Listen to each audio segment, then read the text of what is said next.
everyone, I hope you all are doing well. My name is Deepa और आज के session में हम डेक्कन प्लेटू के बारे में पढ़ेंगे. So let's get begin with the session. But before I start the session, अगर आप मेरे चैनल पे न्यू हैं तो प्लीज चैनल को सब्सक्राइब और शेयर करना मत भूलना. और इसी के साथ मेरी आपसे यही रिक्वेस्ट रहती है, हमेशा ही हर वीडियो में ही मैं आपसे यही कहती रहती हूँ कि प्लेलिस्ट चेक करना ज़रूर जाके, एंड डिस्क्रिप्शन में आपको बहुत सारी लिंक्स अवेलेबल मिल जाएंगी. वहाँ से भी आप अपनी प्रिपरेशन को और बेहतर कर सकते हो. डिफरेंट टॉपिक्स के आपको लिंक्स देखने को मिल जाएंगी. आज जिस टॉपिक के ऊपर हम बात करने वाले हैं आपको नजर आ रहा है दैट डेक्कन प्लेटू के ऊपर स्पेसिफिकली आज की हमारी सेशन रहने वाली है. डेक्कन प्लेटू हमारी जो अभी करंट ट्रेंड चल रही है, इसमें जो यूजीसी नेट की एग्जाम की अगर हम बात करें तो डेक्कन प्लेटू पूछा गया है. सो डेक्कन प्लेटू की बॉर्डर्स क्या है, कौन कौन सी बाउंड्रीज शेयर होती है, मतलब कि कौन कौन सी माउंटेन रेंजेस है जो हमें याद रखना है, पढ़ना है. क्योंकि अगर डेक्कन प्लेटू से सवाल पूछा गया है तो ये भी पॉसिबिलिटी है कि कुछ माउंटेन रेंजेस से भी, इसके आसपास के जो माउंटेन रेंजेस है उनसे भी पूछा जा सकता है. सो आज हम कुछ पॉइंट्स के ऊपर ध्यान देंगे कि डेक्कन प्लेटू से एसोसिएटेड कुछ ऐसे पॉइंट्स हैं जिनको हमें पढ़ना है in terms of our exam. तो सबसे पहले ये जो पार्ट है, you all know this is a part of like Maharashtra, MP का कुछ पार्ट आ जाता है एंड कर्नाटका प्लेटू का कुछ पार्ट आ जाता है. तो ये भी हमारी क्या हो जाती है, डेक्कन प्लेटू में इंक्लूड है. तो डेक्कन प्लेटू हम इसी रीजन को कहते हैं. सो ये जो प्लेस मैंने मार्क किया है, ये जो पार्ट पेनिनसुलर इंडिया का मैंने मार्क किया है, that is called Deccan plateau. I hope this is visible to you all. इसको कहा जा रहा है कि ये बॉर्डर्ड है. रिमेंबर, ये बॉर्डर्ड है ईस्टर्न घाट से, यानी कि ये जो पार्ट मैं अभी मार्क कर रही हूँ, this is eastern Ghat and this is western Ghat वाला रीजन. वी ऑल नो कि वेस्ट में हमें क्या देखने को मिलेगा, वेस्टर्न घाट. तो ये आकर के ये यहाँ से ईस्टर्न घाट एंड ये यहाँ से वेस्टर्न घाट आके यहाँ पे कहीं पे समवेयर हियर नीलगिरी रेंज पर ये मीट कर रही है, या हम कह सकते हैं कि नीलगिरी रेंज पर आके वेस्टर्न घाट एंड ईस्टर्न घाट एक जगह मीटिंग पॉइंट हम कह सकते हैं नीलगिरी रेंज को. ठीक है, तो डेक्कन प्लेटू बॉर्डर्ड है ईस्ट में ईस्टर्न घाट से, वेस्ट में वेस्टर्न घाट से. यहाँ पर नॉर्थ में हमें महादेव रेंज देखने को मिलेगा एंड देन इसके बाद साउथ में हमें कुछ रेंजेस देखने को मिलेंगे इंक्लूडिंग कार्डामम हिल्स है यहाँ पे, केरला का जो पार्ट है वो. एंड देन अब हम समझेंगे कुछ माउंटेन पीक्स के बारे में. तो यहाँ पर मैंने आपको बिल्कुल शॉर्ट में नोट डाउन करके दिया हुआ है. आप इन सारे ही पॉइंट्स को अपने नोट्स में इंक्लूड कर सकते हैं. मेक श्योर कि आप अपने नोट्स को बहुत ही क्रिस्प रखें, बहुत ही ईजिली आप उनको बनाएं, ताकि आप जो रिवाइज करें बहुत ही ईजिली आप उनको रिवाइज करते हुए चले. क्योंकि एग्जाम में बहुत सारी चीज़ें जब आप एक साथ पढ़ते हो तो आपको आसानी से याद करने के लिए ये होता है कि हम जितना ही शॉर्ट रखेंगे नोट्स को, उतना ही आसानी से हम उन्हें रिवाइज करने के टाइम बहुत कम टाइम में हम ज़्यादा चीज़ें कवर कर सकते हैं. तो ये एक आसान तरीका होता है. तो नोट्स को हमेशा आप बहुत ही प्रिसाइज वे में रखें, ये मेरी आपसे एक सजेशन है. सो अब हम one by one mountain peaks के बारे में देखेंगे. तो कुछ हाईएस्ट पीक मैंने यहाँ पे इंक्लूड किए हैं. जो फर्स्ट और सेकंड जो पॉइंट है, अनाईमुदी के बारे में सबसे पहले बात करेंगे. तो ये हाईएस्ट पीक है पेनिनसुलर प्लेटू की, या पेनिनसुलर इंडिया का अगर हम हाईएस्ट पीक देखें तो वो क्या है, अनाईमुदी. अनाईमुदी की स्पेसिफिकली हाइट क्या है, 2695 metre is the height of Anaimudi. Elevation याद रखना है. स्पेसिफिकली साउथ इंडिया की हाईएस्ट पीक अगर पूछा जाए तो अनाईमुदी होगा. अगर पूछा जाता है कि नीलगिरी माउंटेन की रेंज की या नीलगिरी रेंज की कौन सी हाईएस्ट पीक है, तो दैट इज दोदा बेटा. तो दोदा बेटा है नीलगिरी रेंज की हाईएस्ट पीक. साउथ इंडिया या पेनिनसुलर प्लेटू का हाईएस्ट पीक अगर पूछा जाता है तो that will be Anaimudi. I hope this is clear and elevation भी आपको याद रखना है.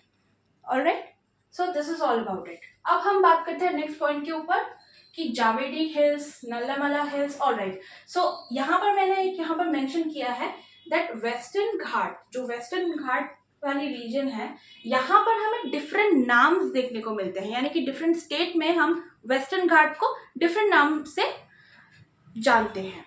सबसे पहले तो ये महाराष्ट्र का जो पार्ट है, यहाँ पर हम वेस्टर्न घाट को किस नाम से जानते हैं, तो सह्याद्री कहा जाता है महाराष्ट्र में, स्पेसिफिकली मैंने यहाँ पर पूरा आपको बताया है। नीलगिरी कहा जाता है कर्नाटका में। ये वेस्टर्न घाट का ही पार्ट है, लेकिन डिफरेंट डिफरेंट जगहों पर, प्लेस पर, डिफरेंट डिफरेंट स्टेट में डिफरेंट नामों से जाना जाता है। वेस्टर्न घाट जो रेंज है उसी का डिफरेंट नेम्स हमने यहाँ पर लिखा हुआ है, वो देखना है हमें। सह्याद्री महाराष्ट्र में कहा जाता है, नीलगिरी कर्नाटका, अनायमलाई तमिलनाडु में कहा जाता है। And this is very very important, this part is very very important as I am highlighting it. Anaimalai is in Tamil Nadu. This is very important and also ये एग्जाम में शायद एक बार पूछा गया था, if I am not wrong, कि मैंने कहीं पर एक बार पीवाईक्यू में ये देखा था कि Anaimalai is a part of, आपके पास ऑप्शंस रहेंगे केरला, तमिलनाडु, आंध्रा, कर्नाटका। तो you have to mark Tamil Nadu because we get confuse, क्योंकि बहुत सारे साउथ के स्टेट्स हैं।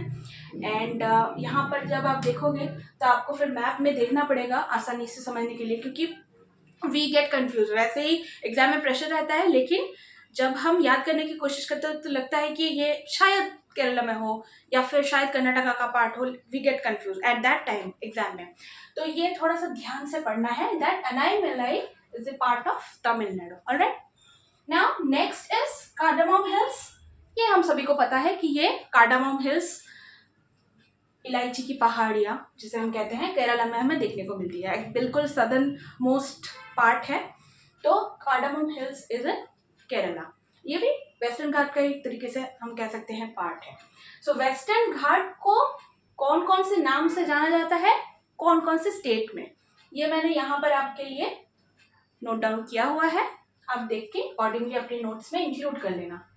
और भी कुछ नाम है जो हमें ईस्टर्न घाट में पढ़ना है। नाउ अनदर इम्पॉर्टेंट पॉइंट जो कि मैंने यहाँ पर नहीं लिखा है, ये आपको अपने नोट्स में ऐड करना है, दैट वेस्टर्न घाट का जो पार्ट है वो नॉर्थ से साउथ एलिवेशन उसकी बढ़ती है, यानी कि एलिवेशन इंक्रीज होती है। नॉर्थ में जितना एलिवेशन आपको देखने को मिलेगा वेस्टर्न घाट का, साउथ में उससे ज़्यादा देखने को मिलेगा, यानी कि नॉर्थ से साउथ वेस्टर्न घाट की एलिवेशन इंक्रीज होती है। This you have to add in your notes, इसको जरूर से नोट्स में ऐड कर लेना।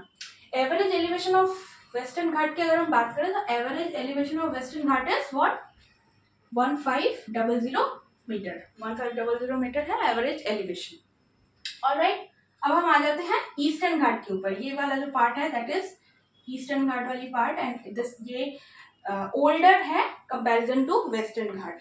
ईस्टर्न घाट पहले बना था, मतलब कि जब ओरिजिन हुई थी हमारी जो पेनिनसुलर इंडिया है, तो ईस्टर्न घाट पहले बना था, उसके बाद वेस्टर्न घाट बना, क्योंकि वेस्टर्न घाट कंपैरेटिवली न्यू है।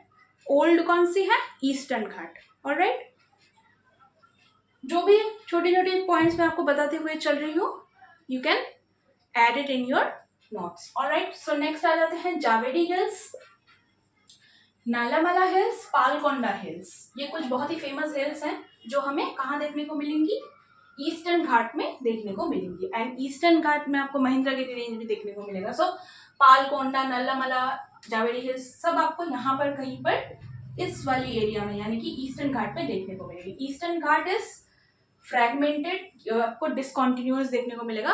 वेस्टर्न घाट क्या है, एक कॉन्टिन्यूअस माउंटेन सीरीज है, माउंटेन रेंज है, सीरीज नहीं माउंटेन रेंज है, जो कि बहुत ज़्यादा कॉन्टिन्यूअस है। यहाँ से शुरू होकर पूरा यहाँ तक बिल्कुल कॉन्टिन्यूअसली इसका हमें देखने को मिलता है, ये सिचुएटेड है। लेकिन ईस्टर्न घाट क्या है, ये फ्रेगमेंटेड है, कहीं पर यहाँ पर आके कहीं पर ये बिल्कुल इसका डिसकॉन्टिन्यूएशन देखने को मिलेगा, फिर यहाँ थोड़ा सा छोड़ के यहाँ ऐसे इस तरीके से यहाँ पर फिर इसको हम देख सकते हैं। तो कुछ इस तरीके से डिसकॉन्टिन्यूअस है, वेस्टर्न घाट की तरह कॉन्टिन्यूअस नहीं है। तो ईस्टर्न घाट क्या है, फ्रेगमेंटेड है, डिसकॉन्टिन्यूअस है comparison to western Ghat.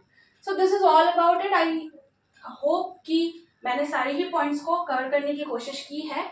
And also जो कि इम्पोर्टेंट है related like in terms of exam, उसी को मैंने आपको बताया है। एंड आई होप कि आपको समझ में आया है कि क्या क्या आपको सिर्फ पढ़ना है।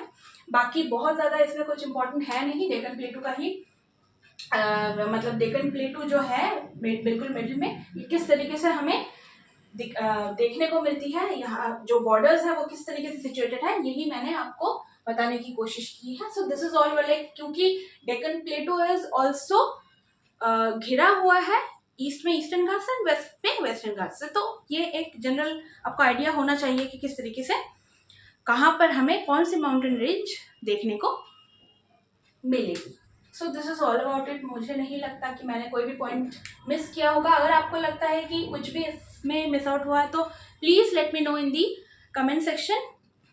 आई will try to make you clear about your doubts. I will take your doubts definitely. आपको कुछ भी मुझे बताना है, कोई भी डिफिकल्टी आ रही है कहीं पर भी, कोई भी टॉपिक पर, क्योंकि सीरियसनेस बहुत ज़्यादा ज़रूरी होती है। जब भी हम किसी भी एग्जाम की प्रिपरेशन कर रहे होते हैं तो seriousness is very very necessary, you know, and keep working hard, because if you मतलब आप खुद के लिए ही लड़ाई करोगे, कोई आपके लिए आके आपकी लड़ाई नहीं लड़ेगा। सो आपको जो करना है खुद ही करना है। So that is it, and keep working hard. And geography एक ऐसे सब्जेक्ट है जो बहुत ही ज़्यादा डाइवर्स है।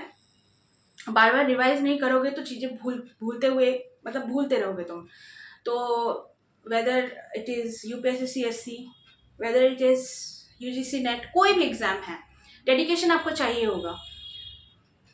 बैंक, रेल, कोई भी कॉम्पिटिटिव एग्जाम है, जियोग्राफी उसका पार्ट है, मतलब ही आपको उस पर ज़्यादा फोकस करना है, क्योंकि जियोग्राफी एक सब्जेक्ट ही ऐसी है जहाँ पर हम अगर चीज़ों को बार बार थॉरोली रिवाइज नहीं करेंगे तो वो माइंड से स्लिप आउट होती हुई चली जाएगी, एंड देन फिर आखिर में एग्जाम हॉल में जाके वो प्रॉब्लम हो जाती है कि मैंने ये पढ़ा था बट मुझे याद नहीं आ रहा है कि मैंने क्या पढ़ा था। ऑप्शंस में यू गेट कन्फ्यूज।